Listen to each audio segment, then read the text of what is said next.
I'm not sure I even knew what a vegan was, actually, before the time I became one.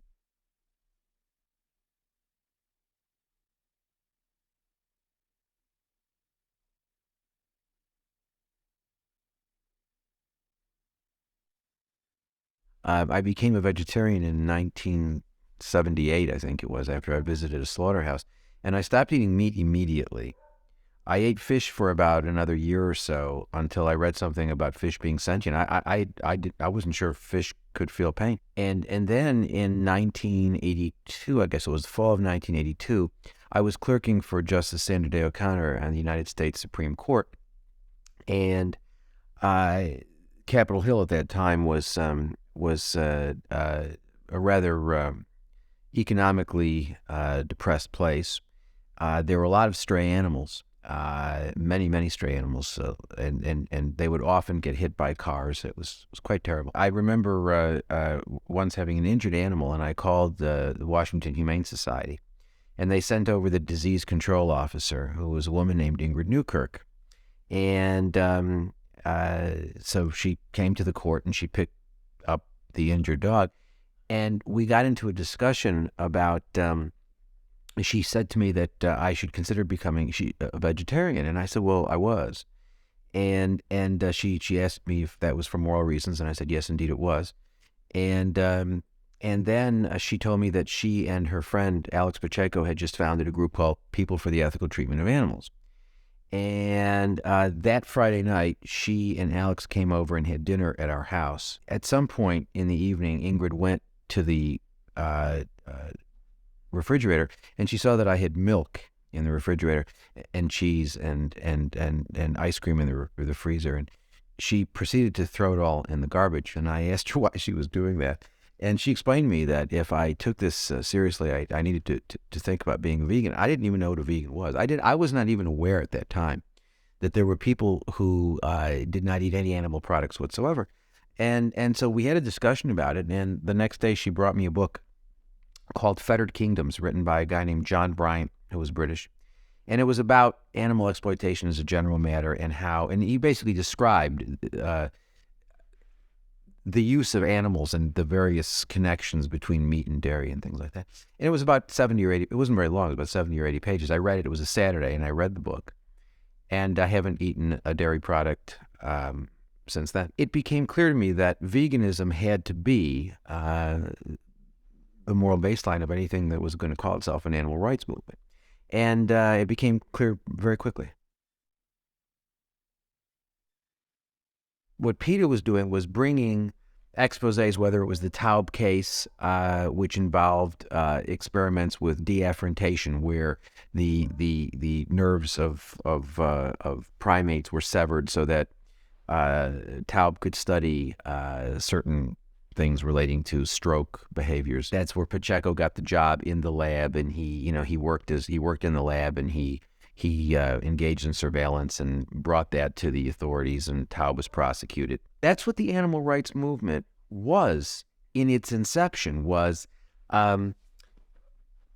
people bringing information, sometimes gotten in questionable ways, or perhaps even gotten criminally, but that this information was being brought to the public in an attempt to start discussion about the legitimacy of animal use. We had all these exposés. Okay, once the exposés stopped, and campaigns and non-exposé campaigns were going to have to be developed, what were they going to look like? The question became, in what ways were they going to have a positive program that was different from what had come before? Because what had come before was largely things like the Humane Society of the United States and the Animal Welfare Institute and those sorts of organizations, which were clearly focused on the regulation of animal exploitation. I think that it was then that you started getting this distinction, this debate between animal rights and animal welfare. The people who were the rights people were by and large vegans. They got it. They understood that if animals have real moral significance. If animals have rights, if they have a right not to be treated as our commodities, well, then that logically implies we can't eat them. We can't wear them. I mean, whatever else it implies, it implies you can't eat them. You can't wear them. You can't use them for various purposes. And so the rights people got that, by and large.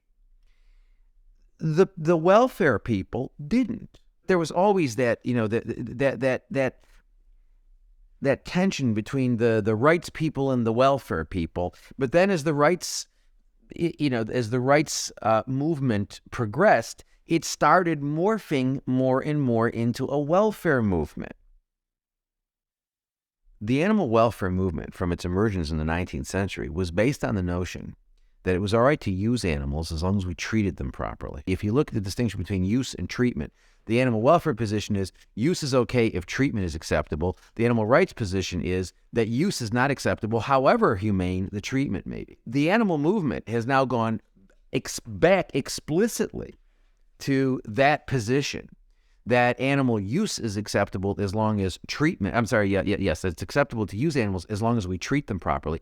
And that is the classic 19th century animal welfare position. The only difference between the movement now and the movement in the 19th century is that this movement, it claims to be more progressive in that it thinks that animals ought to have more protection than Jeremy Bentham thought in the 19th century. But it's really basically theoretically the same movement.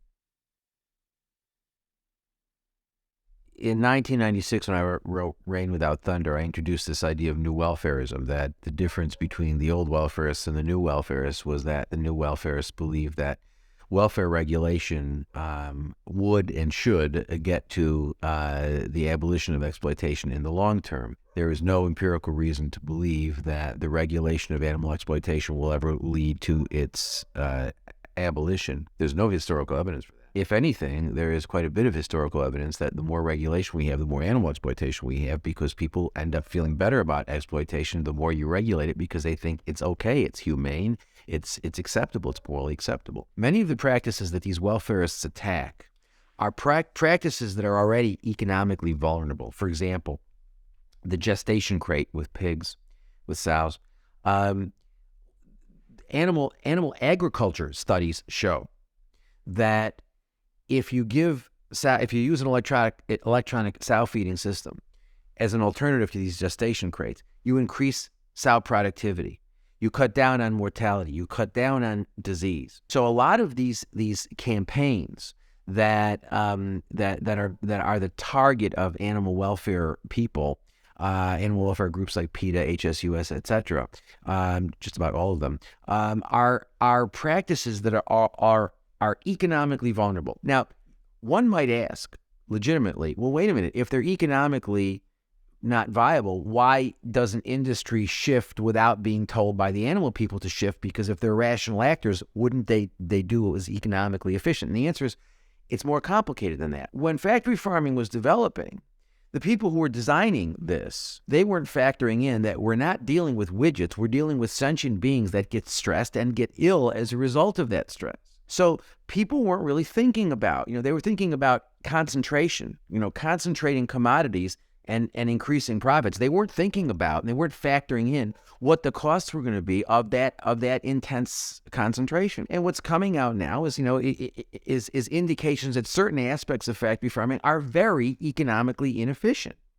But it takes time for that information to get out, for that information to become internalized within the industry, and for capital costs to be incurred to change those practices. Industries like the meat industry or biomedical research, for that matter, will resist any sort of regulation, even if they don't think it's particularly harmful, because they always need to impose opportunity costs on opponents or adversaries, because they want to make sure that everybody understands, if you come after us, if you want us to change something, we're gonna exact our pound of flesh from you. I remember having a conversation with some vivisectors at the University of Pennsylvania, where I was then teaching, and I said, why are you guys opposing the 1985 amendments to the Animal Welfare Act? They're not going to hurt you. If anything, they're going to help you. And they said, yeah, we know it's going to, but we've got to oppose it, because if we don't oppose it, if we're not seen to oppose it, then you might come after us on something we really don't like. What's happened is that the animal movement has become, there's this bizarre partnership between animal industries and animal organizations, where animal organizations are going after these after industries for largely, minor changes. They go through this dance, they yell and scream at each other, and then there's some accommodation, which doesn't require that industry do very much. The animal people then declare victory and send around 80,000 million pieces of direct mail and ask, tell people, you can help change the world, just write us your check. And they make lots of money. I never thought when I wrote Rain Without Thunder that one day PETA would be having partnerships with large fast food chains and whatnot, and promoting humanely slaughtered this and nicely gassed that and things like that. I never thought that would happen. I was just looking at some of the emails I got today, and the consistent theme in so many of these things that I'm reading is various animal welfare reforms are being disregarded. I mean, whether it's there's now a move to start horse slaughter again. I have all these activists in Britain who advocated against the use of dogs in fox hunting and stuff. The ban's being disregarded. I mean, it's like all these welfare things. None of them ever really works because we haven't changed the way people think. And as long as we don't change the way people think, it's never, you're never going to see any sustained change. But that paradigm shift has got to center on and focus on what people eat. As long as 99% of us think it's all right to eat animal products, with the best justification we have for inflicting pain, suffering, and death on 56 billion animals every year, not including aquatic animals, is that they taste good. Well, as long as you've got most of us thinking that, nothing's ever going to change. I was saying in the 1980s, what we ought to be doing is coming up with creative, nonviolent ways of educating people about veganism so that we can shift the paradigm away from the property status of animals. Because that was also clear to me as a lawyer, as a law professor, it was clear to me that animals are economic commodities as long as we have this relationship of property to property owners. As long as animals were economic commodities, every time you try to protect animal interests, you were paying money. What that's going to do is it's going to severely limit the sort of protection that we accord animals. And that's why animal welfare doesn't work, because it basically, we can't afford to protect animal interests, particularly in the world that we live in now, with the fact that we have all of these trade barriers down. We have this, quote, free trade situation. It's never going to work. If we really want to change the world, we've got to focus on veganism. And so I was saying this fairly early on, and I was encountering resistance. I encountered resistance fairly early on. Part of it was many of the people involved in these organizations, particularly the groups like HSUS and Animal Welfare Institute and Fund, these were organizations where many of the people involved with them weren't vegan. And also, they went to a donor base for contributions of people who weren't vegans, and they didn't want to upset them. They didn't want to alienate them. So people wanted safe campaigns. They didn't really ask anybody to do anything other than give money to support the campaign. They didn't require that they change, they didn't require any sorts of personal changes. And so I encountered that right away, and it became clear to me that the economics of these organizations was inconsistent with what I thought ought to be the case, which was basically promoting veganism.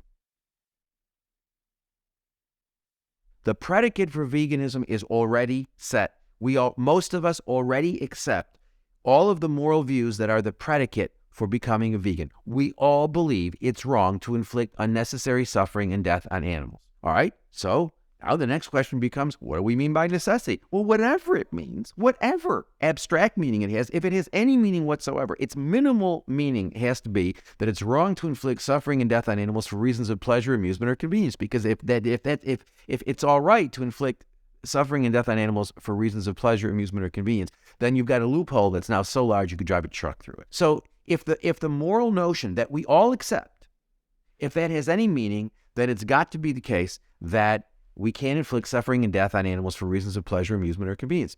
Okay.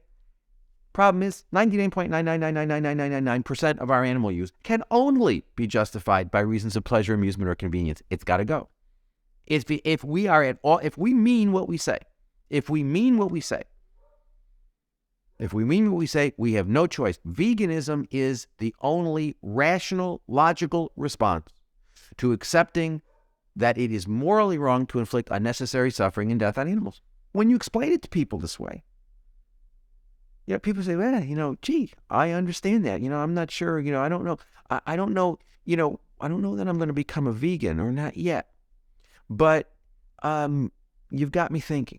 I now don't think it's crazy. I used to think it was crazy. I don't think it's crazy. I now understand what you're saying. I need to think about it. And that's my views. As long as I got you there, as long as I got you to that point, then I've got you thinking. I'm often asked, what do you do if somebody says, I understand what you're saying, but I'm not ready to go vegan right away. Should I eat cage-free or, I said, no. You can go vegan right away. It's not difficult. Trust me, it's not difficult. It's easy. But I'm not sure. Okay, look, I don't think you should eat, we've had this conversation. You've acknowledged that you think that eating animals and animal products is not morally justifiable. Okay, well, then, that's your conscience. If you're going to continue to eat them, that's a decision you're making in the face of your assessment that it's not morally justifiable. However, let me say this to you. If you feel you can't do it right away, and I would disagree with you, you can. If you feel you can't, then go vegan in stages. Go vegan for breakfast for 3 weeks. You'll see that you're not going to die. Your arms and legs don't fall off. You don't go blind. And then you go vegan for lunch for a couple weeks. And then you go vegan for dinner, and boom, there you are, you're vegan. To me, being a vegan is the most important form of activism if you are committed to the abolitionist, nonviolent ideal. It is the most important aspect of your behavior. So be a vegan. Educate others, whether it's in your vet office, whether it's in a airport lounge where you're waiting for a flight, or whether you're on the airplane and talking to somebody about why you have a special meal. Talk and educate everybody you can. Get the literature that is available on the website from the increasing number of vegan abolitionist organizations.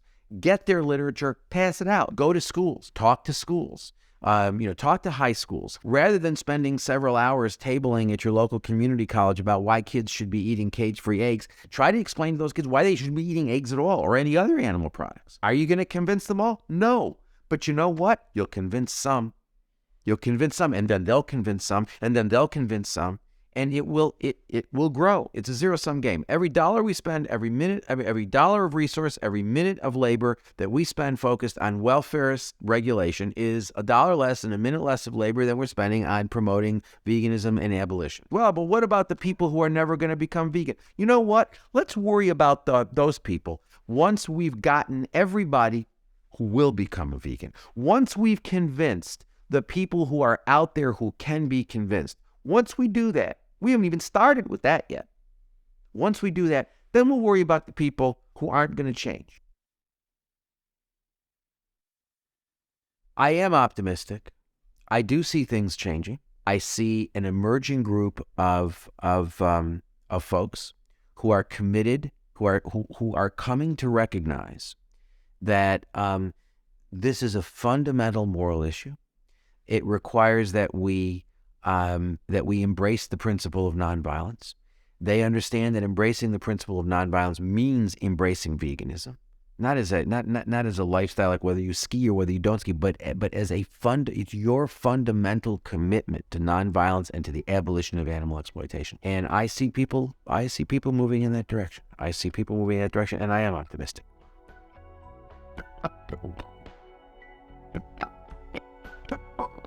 Fucking it's not turned over battery. It's